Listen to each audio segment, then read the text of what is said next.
अस्सलामु अलैकुम वरहमतुल्लाहि वबरकातुह। अल्हम्दुलिल्लाहि रब्बिल आलमीन वस्सलातु वस्सलामु अला रसूलिहिल अमीन व मन तबिअहुम बिइहसानिन इला यौमिद्दीन अम्मा बाद। প্রিয় শ্রোতা মণ্ডলী, দার্সে রমজানের আজকে তৃতীয় পাঠ, বিষয় তারাবির ফজিলত, তারাবির গুরুত্ব এবং মাহাত্ম্য। তারাবি তাহাজ্জুদের মতোই নামাজ, যেটা রমাজানুল মোবারক মাসে জামাতের সঙ্গে আদায় করা হয়। আর এই তাহাজ্জুদের অনেক ফজিলত রয়েছে। এমনকি রাসূল সাল্লাল্লাহু আলাইহি ওয়াসাল্লামের ব্যাপারে আছে যে তিনি তাহাজ্জুদের নামাজ ধারাবাহিকভাবে আদায় করতেন, লম্বা কিয়াম করতেন, রুকু সাজদা অনেক লম্বা করতেন, তেলাওয়াত লম্বা করতেন। এমনকি বলা হয় যে ফরজ যে 5 ওয়াক্তের সালাত রয়েছে, তারপরে সব থেকে উত্তম নামাজ হচ্ছে এই তাহাজ্জুদের নামাজ। তাহাজ্জুদের নামাজের ফজিলত অনেক রয়েছে। আর এই তাহাজ্জুদের নামাজ আদায় করা হয় রাতের 3 অংশতে, প্রথম অংশতে কিংবা মধ্যবর্তী অংশতে কিংবা রাতের শেষ অংশতে এই তাহাজ্জুদের নামাজ আদায় করা হয়। আর এটা রাসূল সাল্লাল্লাহু আলাইহি ওয়াসাল্লাম ধারাবাহিকভাবে এটার প্রতি আমল করতেন। এর অনেক ফজিলত রয়েছে। ঠিক অনুরূপভাবে এই তাহাজ্জুদের নামাজই তার একটা শাকল হচ্ছে এই তারাবির নামাজ, যেটা বিশেষ করে রমজানুল মোবারক মাসে আদায় করা হয়। আর এই এই তারাবির নামাজে অনেক আমাদের জন্য সুবিধা রয়েছে। তার মধ্যে সর্বপ্রথম সুবিধা হচ্ছে যে এই তারাবির নামাজ জামাতের সঙ্গে আদায় করা হয়। আর দ্বিতীয় সুবিধা হচ্ছে যে এশার নামাজের পরে এই তারাবির নামাজ আদায় করা হয়। তো এই ক্ষেত্রে যদি দেখা যায় তাহলে একটা মুসলমান ব্যক্তির জন্য এই তারাবির নামাজ পড়াটা একটা সহজ হয়ে যায়।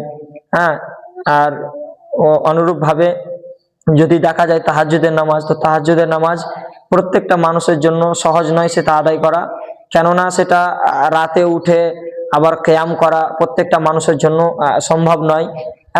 কিন্তু যারা চেষ্টা করে, ইনশাআল্লাহ যদি কোনো ব্যক্তি চেষ্টা করে, আস্থা রাখে, তাহলে ইনশাআল্লাহ তার জন্য সম্ভব। কিন্তু অধিকাংশ মানুষের জন্য এটা সম্ভব নয়।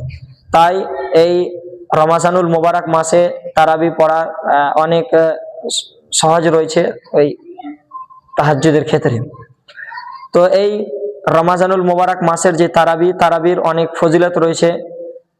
বিশেষ করে সুনানে তিরমিজির একটি রিওয়ায়াত রয়েছে। রাসূল সাল্লাল্লাহু আলাইহি ওয়াসাল্লাম বলেন, মান কামা মাআল ইমামি হাত্তা ইয়ানসারিফা কুতিবা লাহু কিয়ামুল লাইলাতিন, যে ব্যক্তি প্রথম থেকে নিয়ে লাস্ট পর্যন্ত তারাবির নামাজ ইমামের সঙ্গে পড়লো, তো সে ব্যক্তি যেন পুরো রাত কিয়াম করলো। সুবহানাল্লাহ। তাহলে এই হাদিস থেকে স্পষ্ট হচ্ছে কি, যে কোনো ব্যক্তি যদি শুধু 1 ঘন্টা বা পৌনে 1 ঘন্টা কিংবা আধা ঘন্টা যদি 30 মিনিট যদি কেউ সময় দেয় এই তারাবির নামাজের জন্য, তাহলে সেই ব্যক্তি যেন পুরো রাত কিয়াম করার যা নেকি পাওয়া যায়, সে নেকি কিন্তু পাওয়া যাবে। তাহলে সংক্ষিপ্ত সময়ে তার আজর যেটা হচ্ছে, তার যে সওয়াবটা পাওয়া যাচ্ছে, নেকিটা পাওয়া যাচ্ছে, সেটা অনেক পাওয়া যাচ্ছে। তো এটার প্রতি আমল করা দরকার। এমনকি দ্বিতীয় রিওয়ায়াতে এসেছে সহিহ বুখারীর হাদিস, রাসূল সাল্লাল্লাহু আলাইহি ওয়াসাল্লাম বলেন, মান কামা রমাজানা ঈমানান ওয়া ইহতিসাবান গুফিরা লাহু মা তাকাদ্দামা মিন যামবিহি, যে যে ব্যক্তি রমজানুল মোবারক মাসের কিয়াম করলো ঈমানের সঙ্গে, নেকির আশাতে, গুফিরা লাহু মা তাকাদ্দামা মিন যামবিহি, তাহলে তার পূর্বেকার যেই গুনাহ, সেই গুনাহকে ক্ষমা করে দেওয়া হয়। তাহলে এই হাদিস থেকেও কিন্তু স্পষ্ট হচ্ছে কি, যে ব্যক্তি রমজানুল মোবারক মাসের কিয়াম করবে, মানে তারাবি পড়বে, তাহলে তার বিগত গুনাহকে ক্ষমা করে দেওয়া হয়।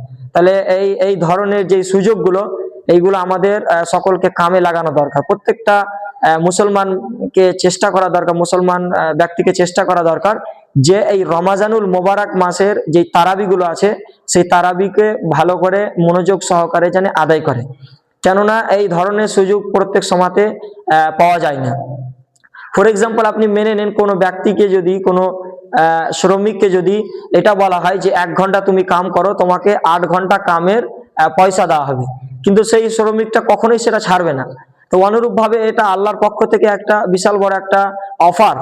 আর সেই অফারটা হচ্ছে কি, যে আপনি পৌনে 1 ঘন্টা তারাবি পড়বেন, আপনাকে পুরো রাত কিয়ামুল লাইল করে যা নেকি পাওয়া যায়, সেই নেকি কিন্তু আপনি 1 ঘন্টা পৌনে 1 ঘন্টাতে পেয়ে নেবেন।